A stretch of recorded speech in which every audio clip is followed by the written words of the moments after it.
asalaamualeykum wa rahmatullah mbokk journalistes yi ñu ngi leen di nuyu di rafetlu seen présence di nuyu askanu Sénégal yépp di remercier itam ñi nga xam ne ñoo toog ci table bi yépp di nuyu maître Massokhna Kane di wax ne il sera ici en tant qu'allié du président Ousmane Sonko et non en tant qu'avocat pour que nit ñi mu leer ci seen bopp di ko jaajëfal bu baax ci taxawaay bi di wax rek ne mbokki Sénégal ndox du bàyyi yoonam te président Macky Sall defati na mëninam ndax fii mu jaarale tey le candidat le président Ousmane Sonko noonee la defoon 2019 ñaar ñi nga xam ne ñoo nekkoon ay adversaire am à l'époque muy Khalifa Sall di Karim Wade di wax ne président Macky Sall bi mu toogee ci réew mi ba léegi amul benn élection bu mu fi organisé bu légitime il a toujours violé la volonté populaire 2017 bi muy organisé élection législative dafa financé 47 listes de transhumants fantoches yoo xam ni léegi ñu ngi ci booram moom na leen dugg leen ci processus bi kenn ku nekk defi liste mu biaisé le jeu électoral yemul ci loolu ca loolu la sukkandiku ne léegi comme liste yi dañu bare nag juróom kese voté mu jóge ci loolu tàbbi ne coow li bare na carte liste yi dafa bare nañ dem ci parrainage sénégalais yi xeex ñu jàpp fi ñoom Guy Marius Sagna Dame Mbodj mi ak keneen ak keneen waaye booba xëy na ñu bare xippeeguñu woon dañoo foogoon ni mbir mi mbiru ñenn ñi la du mbiru ñëpp tey ñëpp parrainage la ñuy jooy dinaa ci ñëwaat 2022 ñu organiser élection législative mu daal di téq liste titulaire bu opposition bi Yewwi Askan bi lépp ndax lan empêcher le candidat Ousmane Sonko mu am immunité parlementaire ndax booba mu ngi ci benn projet jëm ci kawam te xam na moom fi mu jëm waaye loolu itam damay wax kan moo ci nekkoon complice am une partie de l'opposition ak conseil constitutionnel mi nga xam ne ñoo ko validé woon waaye yemul ci loolu ndaxte dama tëb 2019 ndax 2019 dafa écarté ay adversaires politiques am wax naa ko léegi kan moo ko ci jàppale conseil constitutionnel ak ay jurisprudence yoo xam ni tey wëlbatiku nañu la ñu waxoon ay le rabat d'arrêt n'est pas suspensif maintenant le rabat d'arrêt est suspensif génne la ci carte électorale ay article L30 L24 lan moo ko mbubb muy dialogue waaye yemul ci loolu ba tey 2022 bi mu bloqué liste ba pare mu ñëw 2024 mu organiser nag opération maa tey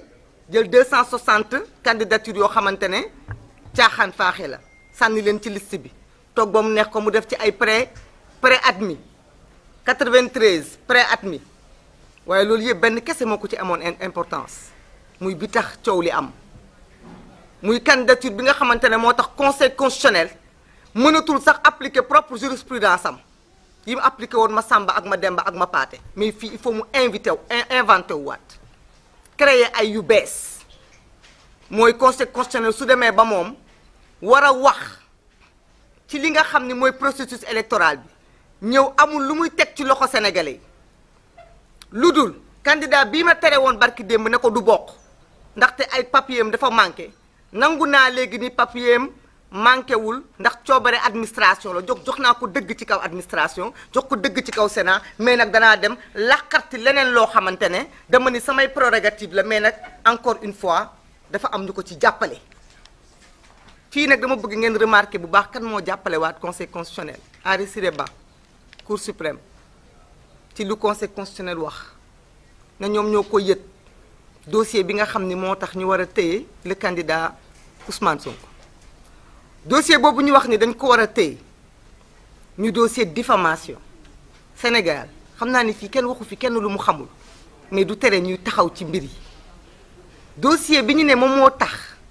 président Ousmane Sonko bokkul ñu dossier bu ñu àtte le 4 janvier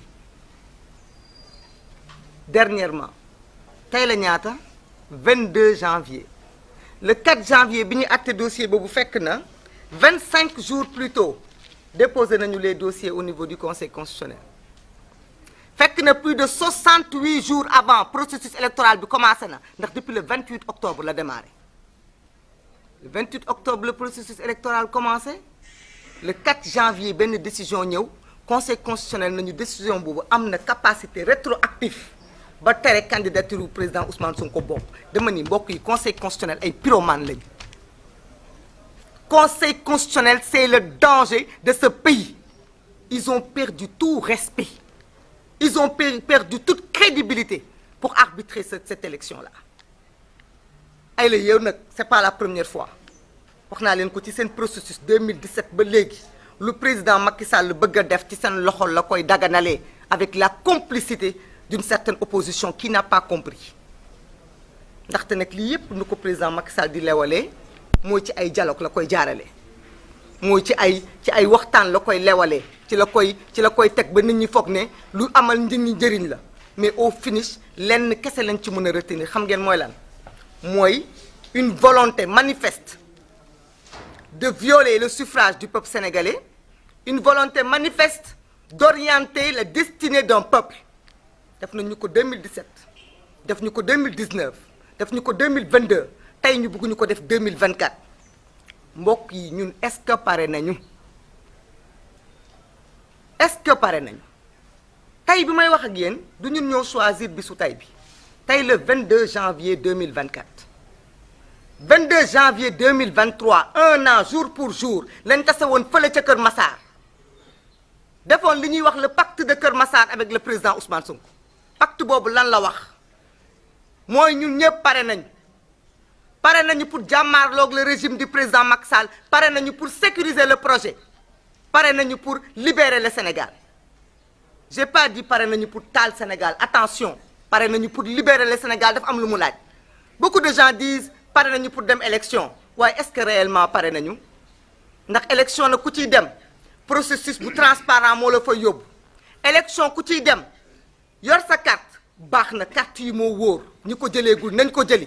mais bu ñu jëlee carte yi bu ñu choisir candidat yi bu ñu choisir urne yi na fekk ne pare nañu pour sécuriser suñu ay vote na fekk ne pare nañu pour que suñu vote bii ñu décider ni moom moo mën a libérer suñu ay prisonniers politiques kenn du ko foqati kenn du ko sàcc parce que mbokk yi ay sàcc la ñu amal affaire ay mafia la ñu amal affaire ay njumbalag la ñu amal affaire benn bande la ñu amal affaire boo xamante ne ñoom ci seen biir kenn ku nekk da ngay jox sa morom le relais te loolu nag jàngaluñ leen ko ci la ñu dund depuis le début ba léegi ndaxte nag gis nga cette bande là tey ki ñuy wax le président Ousmane Sonko devant lui ils ont échoué sur tous les plans la DGE a échoué parce que daf ñu bañ a jox nos fiches le conseil constitutionnel a dit qu'ils avaient tort malgré qu'il n'a pas réparé ce tort sama code ñi ci topp dinañ ko leeral am na dëgg ci kaw DGE am na dëgg ci kaw Sénat mi waroon a yëkkati fiche am jox ko ndax conseil constitutionnel moom moo ko wax mais pourtant kenn réparé wu ko ci mais président Ousmane Sonko au-delà de là dafa am dëgg ci accusation de viol yi nga xamante ne mujjiwul fenn accusation de jéem ko yàq deram jéem ko persécuter mujjiwul fenn loolu yëpp tamit dañu échoué ñoom ci loolu échoué ci contumace échoué ci radiation barki démb devant les juridictions de Sabassi Faye et de Juge Thione ils ont échoué surtout maintenant nag ils se rabattent sur notre volonté ak notre capacité ñun de choisir donc la balle est dans notre camp est-ce que pare nañu est-ce que ñun jaral nañu parce que nag pacte bi ñaar la woon kenn ki dafa def engagement ne def naa sama testament et j'irai jusqu'au bout kaso moo gën a tuuti ci li may dund moom mu ngi ci kaso bi ñun ñoo des ci beneen pacte bi ñun ñi nga xam ne ñoo war a tey taxaw pour génnee ko foofu génnee foofu les 1000 et quelques détenus politiques benn yoon kese moom moo am benn yoon kese la ñu am mooy ce chemin démocratique moom moo nekk suñu kanam parce que on a essayé les autres chemins la résistance le combat démocratique le combat pacifique mais on a enterré nos morts et jusqu'à présent il n'y a pas eu d'enquête il n'y a pas eu de justice donc lii moo fi des lii mooy suñu kanam nañ ci dem waaye nag buñ ciy dem dafa am lu ñu war a fagarloo dafa am lu ñu ci war a demee parce que bu dul loolu boo lëggee yuuxu dina jib fi nga xamante ne foogee wuñ ko woon juste pour wax ni jamono ji ñu toll jante président Ousmane Sonko li mu jaar ak li mu dund kenn dootu ko waxati ndax sénégalais xale yu tuuti sax xam nañ ko ndax moom kaawam 2016 la commencé ñëpp xam nañu fu mu jaar ñëpp xam nañ persécution bu ñu def ci moom mais tey fi ñu toll nii il faut que les gens arrêtent de se tromper. Ce n'est plus le problème du président Ousmane Sonko, c'est le problème du Sénégal. Parce que ces élections, ce ne sont pas des élections pour élire un président de la République. Non, non, c'est des élections pour en finir avec un régime. Pour en finir avec un système, pour en finir avec des méthodes. Ça ne peut plus durer. C'est ces méthodes qui ont amené le peuple sénégalais là où il est. Donc, ku nekk dafa war a jàpp ni mbiru boppam la. Mais aussi c'est des élections pour ne pas que ce pays sombre. Pour ne pas que ce pays bascule. Parce que ñii ñëpp ma fi lim léegi DGE, Sénat, CDC, Conseil constitutionnel, Cour suprême, kenn ku nekk ci ñoom tu as été complice des forfaitures à un moment donné de l'histoire politique du Sénégal. Et les Sénégalais prennent acte. ñii ñoo wax ne bu ñu jógee ci processus bi jàkkaarloog ñoom après les élections Conseil constitutionnel bii moom moo wax ne moom mooy validé après Cour suprême moom mooy taxaw ci kanamam ñu waat ban légitimité le Conseil constitutionnel mën a am pour arbitrer ak pour taxaw ci kanamu processus bi DGE mi nga xam ne Conseil constitutionnel ci boppam décrédibilité na ko ban crédibilité la mën a am pour continuer ci processus bi question bi kenn ku nekk dañ ko koy delloo kenn ku nekk da ci am wareefam kenn ku nekk daf ci am responsabilité am du ma guddal wax bi parce que ñi war a jël parole dañu bare li may tëjee rek mooy di laaj ndax réew mi Dakar daf fay jeex wala ñun dañoo ñàkkati fulla guñ koy jëndee ndaxte léeg-léeg dañuy jaawale nangu dogal gëm yàlla ak di nangu tegoo loo xamante ne yàlla tegu la ko sa moroom moo la ko teg opposition bii ñu nekk nii lépp lu fi am boobu ba léegi am nañ ci responsabilité ndax heure bu ñu écarté kenn ci ñun ñeneen ñi foog ni mbir mi leer na pour ñoom damay inviter les uns et les autres à mettre le Sénégal devant et à comprendre que fi ñu jëm unité kese moom moo ñu fay jëlee fi ñu jëm ànd booloo fàtte suñu ay bopp kese moom moo ñu fay jëlee ndaxte nag fii ñu jëm bu ñu ko ratee Sénégal dinañu ko ameel àq askan wi dinañu jéppi parce que nag on a l'occasion d'en finir avec ce régime une bonne fois pour toutes, pas pour nos petites personnes mais pour l'intérêt du Sénégal. Donc kenn ku nekk na xool ndax dafay uti garabu Dakar wala ndax dafay delluwaat làmb fitam xool taxawaay bu mu war a taxaw ci diggante bi nga xamante ne yàggatul dara mais diggante bu am solo la parce que lépp luñ fi wàcc rek bu soobee yàlla bu ëllëgee dinañ ko rëccu ma def ci benn résumé bu ndaw rek en français juste pour dire que ce qui nous ramène ici c'est juste ce n'est pas de refaire le bilan de ce que le président Ousmane Sonko a subi comme injustice parce que il ne l'a pas subi à son nom propre il l'a subi au nom de tout un peuple et de tout un groupe de Sénégalais qui ont envie de changement. Le président Macky Sall est à la tête de ce pays depuis 2012. Mais nous savons tous qu'il n'a jamais organisé d'élection légitime depuis qu'il est à la tête de ce pouvoir. En 2017, il s'est arrangé pour qu'il y ait 47 listes. 47 listes qu'il a lui-même financées et envoyées compétir. Au lendemain des élections de 2017, il a récupéré la plupart de ces listes. Maintenant, ce sont des transhumants qui sont avec lui. En 2019, il s'est arrangé avec la complicité du Conseil constitutionnel et de certaines juridictions à écarter ses deux principaux adversaires politiques, à savoir l'ancien maire Khalifa Ababacar Sall et Karim Meïssa Wade. Il l'a fait au-dessus de tout le monde parce qu'il ne voulait pas compétir avec eux, parce qu'il voulait garder le pouvoir. Les gens ont pensé que c'était juste un problème de Khalifa Sall et de Karim Wade. Fort heureusement, le candidat qui est aujourd'hui victime, depuis lors, l'a compris. Il n'a cessé de se mettre à côté de toute l'opposition pour combattre les forfaitures que ces derniers ont vécues. Parce qu'il avait compris que ce n'était pas un problème de cela, mais un problème du président Macky Sall qui voulait rester au régime. Il a organisé ces élections présidentielles avec 5 candidats qu'il a par la suite récupérés à ses côtés pour certains. Étant donné que le candidat, le président Ousmane Sonko, est resté récalcitrant, résistant, n'a pas accepté aucune compromission, aucun compromis, aucun dialogue, parce qu'il fait toujours passer ces abominables protocoles par des dialogues simulacres, que l'opinion internationale semble penser que c'est un bon dialogueur, un homme de paix, un homme de réconciliation, qui tend la main à toute l'opposition. En réalité, à chaque lendemain de dialogue,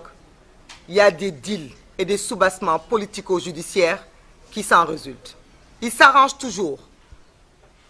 pour s'entendre avec une certaine partie de l'opposition, avec certains magistrats, pour arriver à faire valoir ses forfaitures. Au lendemain de 2019, l'opposition s'est quasiment disloqué, le président Ousmane Sonko est resté debout. N'a pas accepté de faire du mouroxo comme certains l'ont fait. N'a pas accepté de s'asseoir avec lui au lendemain de cette période de Covid. Qu'est-ce qu'il a fait? Il l'a attaqué, calomnié, accusé de viol, poursuivi, pourchassé, violenté. Les archives sont là. Ça ne l'a pas suffi, parce que le président Macky Sall est de ces hommes qui ne supportent pas en réalité de voir meilleur, ou plus debout, ou plus droit, ou plus résilient que lui. Il a oublié pourtant qu'en 2012, c'est le même peuple qui a accompagné le président Ousmane Sonko durant ces 3 dernières années qu'il a apporté à la tête de la magistrature suprême. Il a persécuté le président Ousmane Sonko et au-delà de lui, il a été jusqu'à organiser des élections législatives sans la liste titulaire de l'opposition, qui a été charcutée avec la complicité d'une partie de l'opposition, avec aussi la complicité de la Cour du Conseil constitutionnel. Il s'est retrouvé majoritaire à l'Assemblée nationale, avec peine bien sûr. Mais ça n'a pas suffi. En 2024, le voilà, qui malgré le parrainage, malgré tout ce qui s'est passé, il se retrouve avec 260 candidatures, pour la plupart inconnues même du commun des Sénégalais. 93 qui passent le premier filtre, et maintenant 20 qui sont admis à participer. Mais 20 parmi lesquels ne figure pas le leader de l'opposition sénégalaise. Comment on a cette réponse-là? Parce que nous sommes convaincus que le leader de l'opposition est en prison, mais les Sénégalais, millions de Sénégalais qui ont leurs cartes électeurs prêts à voter, sont eux dans leur maison. Et ces votes-là sont bien réels et nous ferons le maximum pour que ces votes lui arrivent, quel que soit le chemin et la personne qu'il décidera. Mais au-delà de cela, de quoi il s'agit aujourd'hui? Il s'agit aujourd'hui, 22 janvier 2024, l'anniversaire jour pour jour du 22 janvier 2023, le jour du pacte de Keur Massar, de répondre à cette question. Sommes-nous prêts? Sommes-nous prêts à sauver ce projet? Sommes-nous prêts à sauver ce pays? Sommes-nous prêts à aller jusqu'au bout de ce combat contre ce régime? Sommes-nous prêts à aller aux élections présidentielles? Mais sommes-nous prêts à sécuriser nos votes? Parce que nous avons affaire à des bandes de voleurs, à une mafia organisée, à des gens qui sont prêts à tout. Ils ont tué nos frères, ils ont emprisonné nos sœurs, ils ont exilié nos amis. Et aujourd'hui, nous n'avons qu'un seul choix.